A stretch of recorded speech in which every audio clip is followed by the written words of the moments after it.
Hi everyone, this is your favorite friend Jay, and today I'm so excited to talk to Donald Mowat, one of the greatest. Let me say, our modern times have had a great makeup artist, makeup designer like him. He's worked on projects such as Blade Runner 2049 and Sicario, Nightcrawler, the Dune movies, and most recently, Guy Ritchie's The Covenant. So, Donald, I'm very excited to talk to you. Thank you so much. I'm very happy to speak with you. Thanks for having me. Okay, so with a project like The Covenant, okay, what drew you to such a specific project? You know, it was really interesting because I was going to take a break. Jake Gyllenhaal is very persuasive, and he is a friend of mine. So full disclosure, he's an old friend of mine, and I really like working with him, and I like the things he works on most of the time. And I thought maybe a break. It was very difficult times because we were really in. I know everybody's tired of hearing about COVID, but it was really the heaviness of COVID. And they were shooting in Spain. And he had asked me to come and do it. And would I work on it? And I thought, Guy Ritchie, interesting filmmakers. Dar Salim, I spoke with him on the phone. I thought a very interesting actor. I had a hard time finding a crew, but I said, if I find a crew, I'll do it. I'll come and do it. But I couldn't find my regular team of people I have in Europe not available. It was very difficult. So I have to stress, it's not what people think. It was difficult with the COVID, people getting sick, people just starting to get vaccinated. Do you know what I mean? It was just, you had to be vaccinated to work. It was just, everything was still, people forget it's only, what was it, a year and a half ago? Definitely, yeah. So I'm trying to, yeah, so we were really still in the world of you had to have to work and traveling, and remember how it was to get on a flight and checking in and 2 days before and getting your tests. I couldn't get a crew prepping. I'd been in London. I had to get a few stunt double wigs made for the stunt doubles. It was, I can't tell you, it was very difficult. So a lot of pressure and a very simple but a difficult film, but I was on board. I like Guy Ritchie films. I think they're interesting. It was a break for me to something different, but it's quick. It's it's a little rough and ready. It's like it's come on guys, we're gonna do this down and dirty. No messing around. So I got myself into it, and that was it. Some challenges. I got COVID on the very first week. My first Oh, time getting COVID. I got very sick for 1 week locked in my room with a crew with this much experience. oh my No God. offense to anybody, but it was hard. It was hard.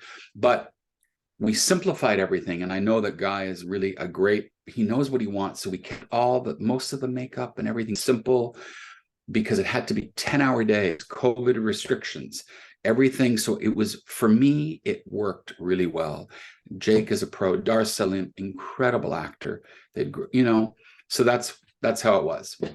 Okay, so here in this project, you have a face. For me, a makeup artist, a makeup designer always works with faces. So I think the first thing that you see maybe in a person is a face. So now you have a very familiar face, Jake, one you've worked on for so many times, and you have Dar Salim, and you have others. So how do you approach faces, familiar or unfamiliar?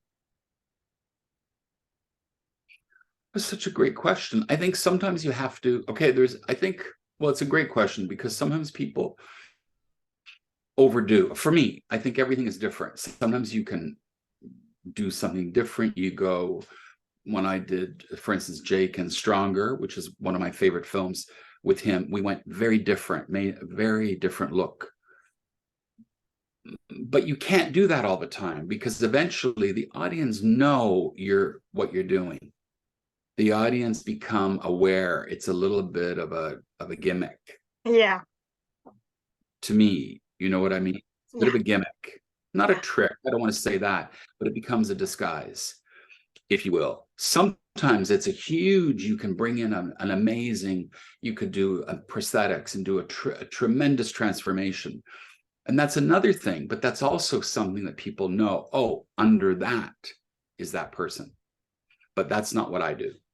And so I think for him, it's very important because he's a great actor, but he's also a wonderful actor and leading man combined.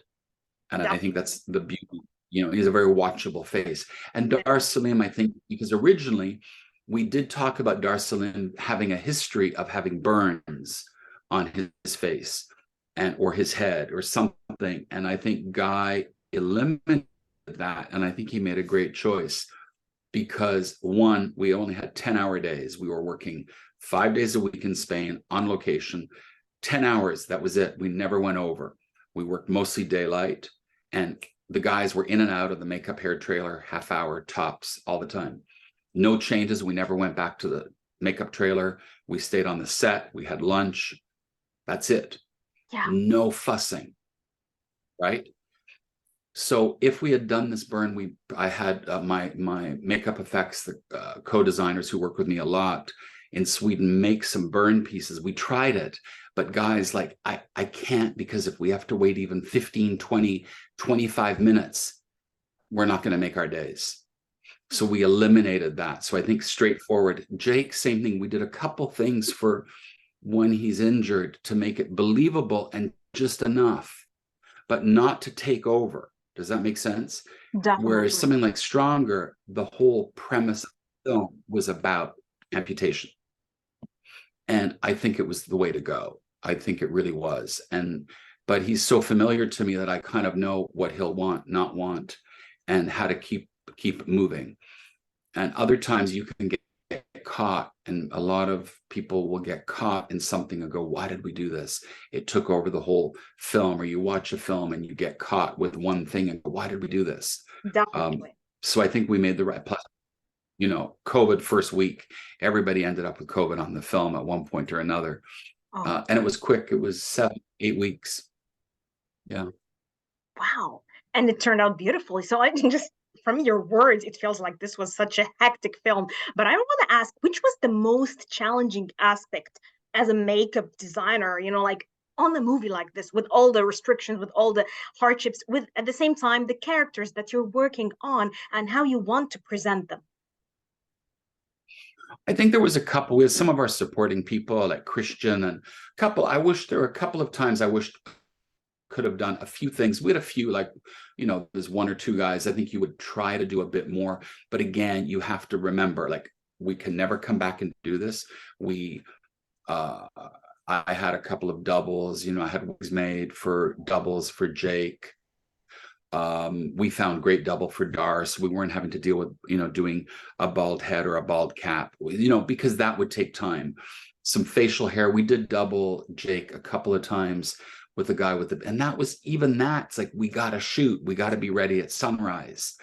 Most films, you have a bit more time. I'd say I would have liked a couple of more things, but you know what? It serves the film well. I thought I was really happy with the film. I think it was sometimes, in what I've noticed in films is people in the disciplines and crafts make it about them. And I really think this film had to be about them, Definitely. not me or the costumes. So it had to be, because really I wanted to work on the movie because I really believed in the story and what happened to those people. And so you don't want to have any distraction other than that relationship and what happened to those translators and how terrible it was. It was terrible. And the whole world should know. Yes. And that's what it was about. It wasn't about this. So we were a tiny part of telling the story. And I think that's the importance of being a filmmaker. And I think Guy did a great job. And I thought Jake and Dar brought a wonderful chemistry together and told a story that was very, very important story. Very humane. The world, very, very humane, and a very, for me, without being political, a very anti-war and sometimes pro-American with being anti-war is important. Yes, definitely. So because sometimes, yeah, definitely. Sure. Continue. Yeah. I'd love no, to I hear. was just saying, because there's an aspect that people don't ever hear, and that the whole world needs to know. Sometimes there's something very, there is democracy, and there's people who do want to hear what happened to people who got caught. Sometimes innocent people need to be spoken about, and this is what happened to these people, but still happening to those people. Definitely. I And think the military people, small stories like this is what makes the world. Like, I'm just so happy that yes, this is a small story from this big major portion of the world, and yet it delivers perfectly like what you want to know. So this is, I think this is what's great yes, about the yeah, movie. yeah. I felt very proud to work on the project, to be honest. It didn't feel about what I do at all, but it felt just enough to help make it possible. And I enjoyed that very much, and working with great actors. And I think Jake is remarkable. Dar, the two of them, and all the supporting actors were wonderful. Okay, so for me, this is a movie where you have blood and sweat and mud and everything on men's faces. And at the same time, you've done movies kind of like Nocturnal Animals, where there's stylized people, people with makeup, people only glamorous. So which Mhm. is harder when you get down and dirty and you do this faces out in the sun all the time, or just, we're sitting in a restaurant and looking at our best, classy as usual. It's interesting. It's both, people underestimate looking. It's really interesting. People always, I'll tell you one thing, people always give, um, people always think the big makeup, obvious, prosthetics and special effects and lots of intense are the big award winners, and so they should be, but I think often people forget how much actually goes into, it's not about wearing a lot of makeup, but wearing the right thing, or how to make somebody look incredible.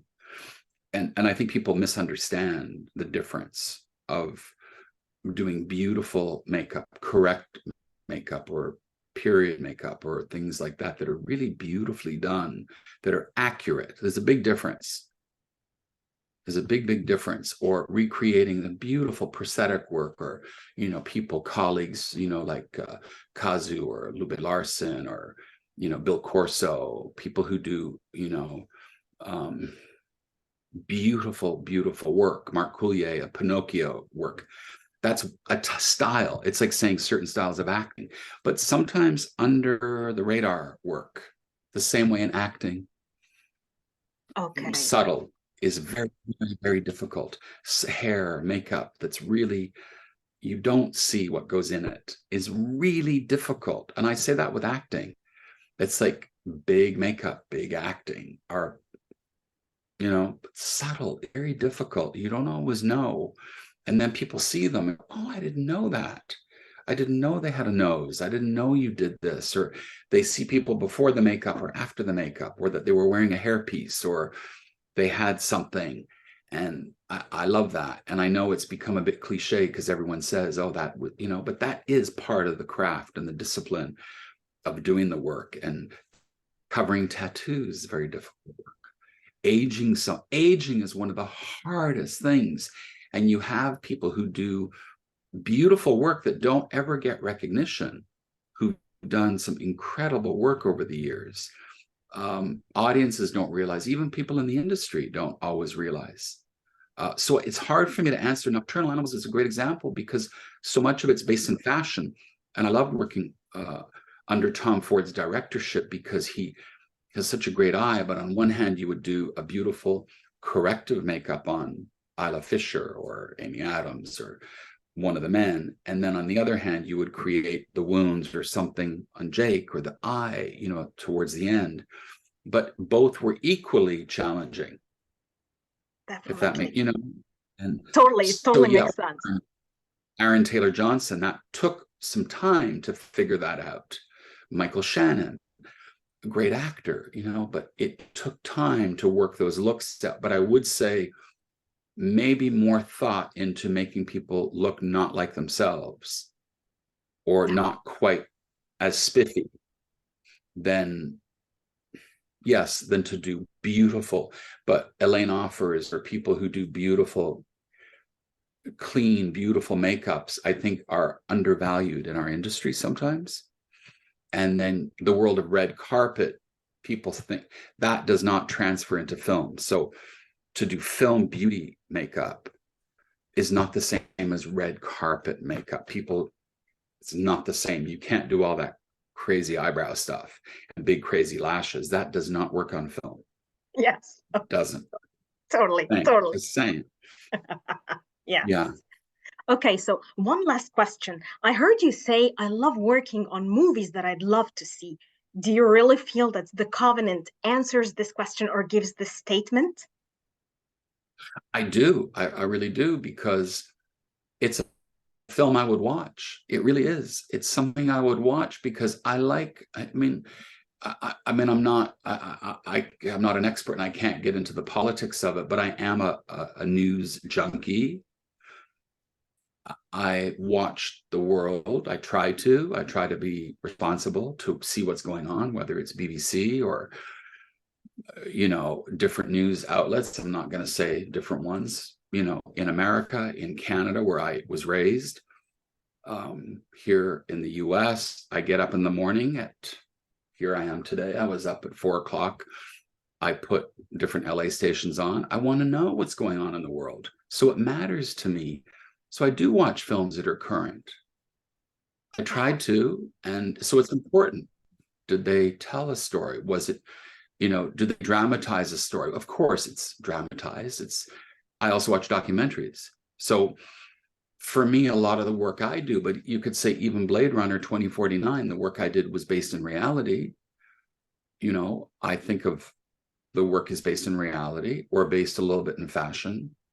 And Definitely. Dune Part One, a lot of the work is based in reality, and so is Prisoners, and so is Sicario. But Sicario was very much in the news, as it's still in the news if you think of it. What happens all the time at the border? Definitely, definitely. This is amazing. I just wanted to talk to you more and more. Thank you so much, Donald. You were an amazing guest, and I really had so much information and fun talking to you. My pleasure. Thanks so much for speaking with me. Thank you. Thank Have you a nice so much. weekend. You too. Okay. Bye-bye. Bye-bye. Bye.